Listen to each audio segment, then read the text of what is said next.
Salut tout le monde, j'espère tous que vous allez très bien. Aujourd'hui on se retrouve dans une vidéo qui va parler exclusivement de piercing.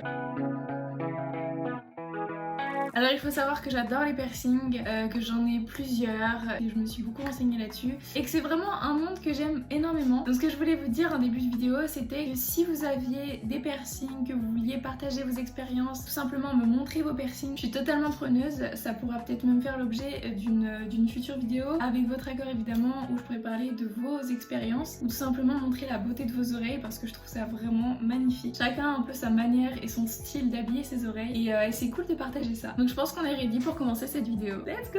La première chose dont je voudrais vous parler, je vous conseille énormément d'aller chez des perceurs pour vous faire percer les oreilles, que ça soit lobe ou que ça soit cartilage. En gros, le fond de ma pensée, c'est ne vous faites pas percer au pistolet parce que ce n'est pas sans danger. Je vous parle de ça parce que j'ai eu le témoignage d'une perceuse qui avait eu l'expérience d'une petite fille qui était arrivée avec son papa dans son cabinet. La petite venait de se faire percer l'oreille au pistolet.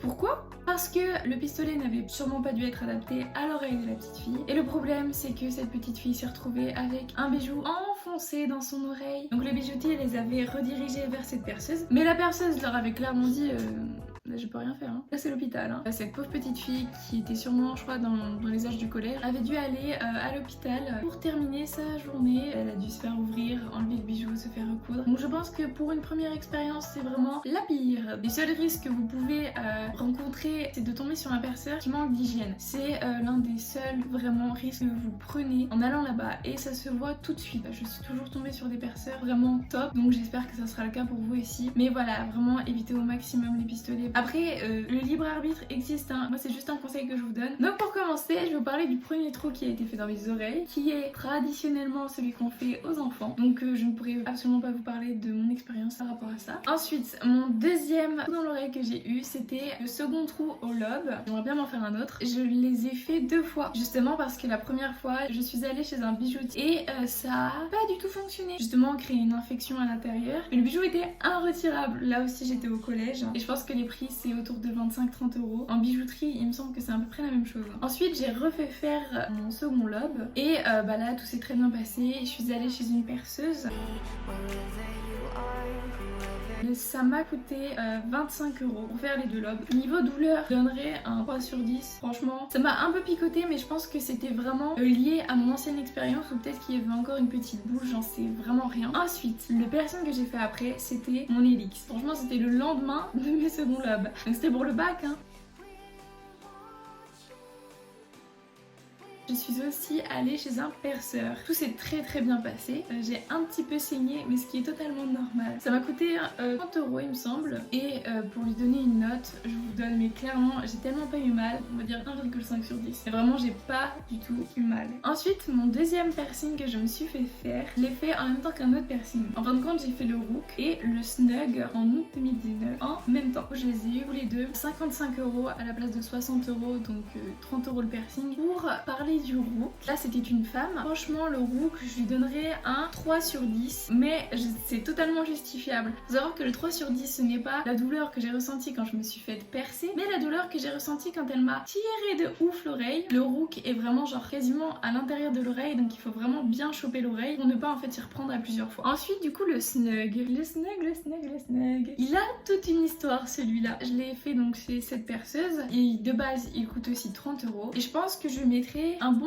5 voire 6 sur 10. Pourquoi? Là je fais une parenthèse pour expliquer ce qu'on m'a expliqué des perceurs. Chacun a sa méthode au niveau du tube qu'on te met dans l'oreille. Alors je ne sais pas si vous avez déjà vu quel est l'instrument qu'on utilise pour percer. Il y a une aiguille, mais sur cette aiguille il y a un tube où on va mettre le bijou, on va tirer le tube, le bijou va rentrer directement dans l'oreille, on va refermer, c'est fini. On n'en parle plus, en 10 secondes, même pas c'est fait. Voilà, sauf que par rapport à ça, en fait il y a différentes tailles de tubes. Il y a les tubes qui seront de la taille exacte du bijou, ou il y aura les tubes qui seront un tout petit peu plus grands que la taille du bijou. L'inconvénient et les avantages. L'avantage du tube qui a la même taille que le bijou, c'est qu'il n'y aura pas de sang normalement, ou du moins un petit peu de sang très vite fait, mais il n'y aura pas de gouttes de sang, etc. Sauf que l'inconvénient, c'est qu'il peut arriver qu'on doit forcer. Oui. Et donc pour les avantages et inconvénients du tube qui est un peu plus grand que le piercing, d'abord l'avantage, on ne forcera pas, mais l'inconvénient c'est que ça risque de saigner. Mon premier perceur, lui, utilisait la méthode du tube un petit peu plus gros que le piercing, donc j'avais un petit peu saigné. Pour moi c'est pas quelque chose qui me met mal à l'aise on va dire. Par contre ma perceuse avec qui j'ai fait le rook et le snug, elle utilisait un tube qui était aussi grand que le bijou. Et le souci, elle a dû forcer un peu. Je vous laisse toucher cet endroit de votre oreille. C'est je pense l'endroit où il y a le plus de cartilage. C'était un gros piercing. Quand elle a dû forcer, j'ai entendu un petit... Je vais pas vous dire que j'ai eu mal. Je m'imagine énormément ce qui peut se passer dans mon corps. Et en fin de compte, c'est ça qui m'a pas plu. Ce qui va vraiment me pousser au malaise, c'est vraiment mon imagination en fin de compte. Et je me rappelle qu'à ce moment-là, mon cœur il était en mode Mayday, Mayday, on envoie tout le sang au cerveau là, sinon ça part en malaise à mourir de rire. Je pense que ouais, mon cœur a tout envoyé, à doser pour le cerveau. Mais du coup, je ne sentais plus mes mains, je ne sentais plus mes pieds, je ne sentais plus mes jambes et à peine mes bras. Vraiment mes extrémités, elles ont été boycottées par le cœur. J'étais pas en danger, donc en soi je le prends d'une manière plutôt marrante. Il y a pas très longtemps, j'ai voulu changer mon piercing. Ah, bonne idée Manon. Mais sauf que non, en fait ça l'a pas fait. Vous avez une chance sur je ne sais combien de rejeter un piercing. Tout simplement parce que votre corps ne l'accepte pas. Et je vais pas mettre d'image parce que des fois c'est pas très beau à voir, mais vraiment le corps petit à petit expulse le bijou. Et je sais pas comment vous dire, mais moi je trouve ça c'est un phénomène de ouf wesh. Du coup ouais, je pense avoir fait comme un espèce de rejet. En tout cas ce qui s'est passé c'est que j'ai développé une boule à l'arrière de mon oreille. Bah non, tu sais, tu as mis du temps avant de vouloir en prendre soin. Parenthèse, pour le rejet, j'ai entendu dire qu'il se faisait avant 3-4 mois. Du coup, ce que j'ai fait un soir, c'est que j'avais mal aussi. Je sais que ça peut aller très loin, ça peut être très moche. Non mais réfléchis, dans ton oreille, il y a un truc de ouf qui se prépare, c'est derrière ta peau, tu peux rien faire. Ne laissez jamais un piercing qui vous fait mal, vous voyez qu'il y a une boule, le laissez tranquillement à sa place. Non, c'est hors de question. C'est hors de question. Un piercing, si te fait mal, soit t'appelles, soit tu vas voir quelqu'un, ou soit tu l'enlèves tout seul. Tu fais un truc, mais vraiment. Ne prenez pas le risque d'attendre, de laisser stagner, parce que c'est comme ça que ça devient moche et ça finit à l'hôpital. Donc ce que j'ai fait, j'allais dans ma salle de bain. Il faut savoir que mes piercings, c'est mes bébés. Hein. Déjà, j'ai pas la thune pour me faire percer tout ce que je voudrais. Donc déjà, les seuls que je me suis fait, si c'est pour en plus devoir les enlever, franchement, je peux vous dire que le seum était présent, mais la conscience était là. Ça m'a un peu permis de pas faire n'importe quoi. Donc ce que j'ai fait, c'est que j'ai enlevé. J'ai un peu appuyé sur la boule. Là déjà, j'ai vu qu'il y avait du pus. Alors, je me suis dit, ah, déjà là maintenant, toi-même, tu sais, le bijou il rentrera pas. La douleur du pus, je crois qu'on en parle pas assez, ça fait vraiment super mal. Donc ce que j'ai fait, j'ai appuyé pour que le maximum puisse sortir. Mais tout simplement, il y avait pas grand chose à faire. Ça m'a mis KO. Hein. J'étais au bord du malaise et j'aime pas trop jouer avec ça. Avec le temps, c'est parti. Maintenant, j'ai plus rien. Mais bien évidemment, j'ai plus rien. J'ai plus rien. J'ai même pas le piercing. Donc j'ai dit adieu à mon snug il y a pas très longtemps. J'adorais ce piercing, je le vois très rarement sur des personnes, donc je trouvais ça cool, moi c'était un peu mon bébé, j'étais un peu en mode trop fière d'avoir pu le faire. Donc ensuite la dernière chose que je vous propose, c'est de vous montrer des bijoux que j'aime énormément.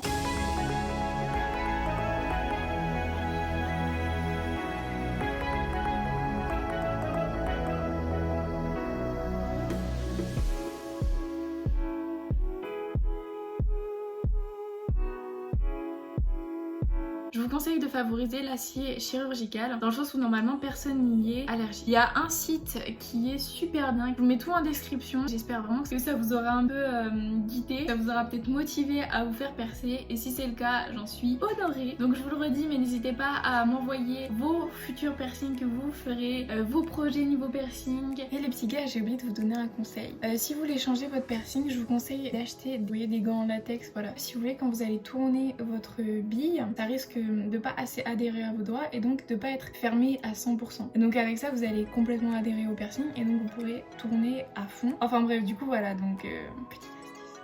J'espère que cette vidéo vous aura plu et j'ai plus qu'à vous dire à bientôt.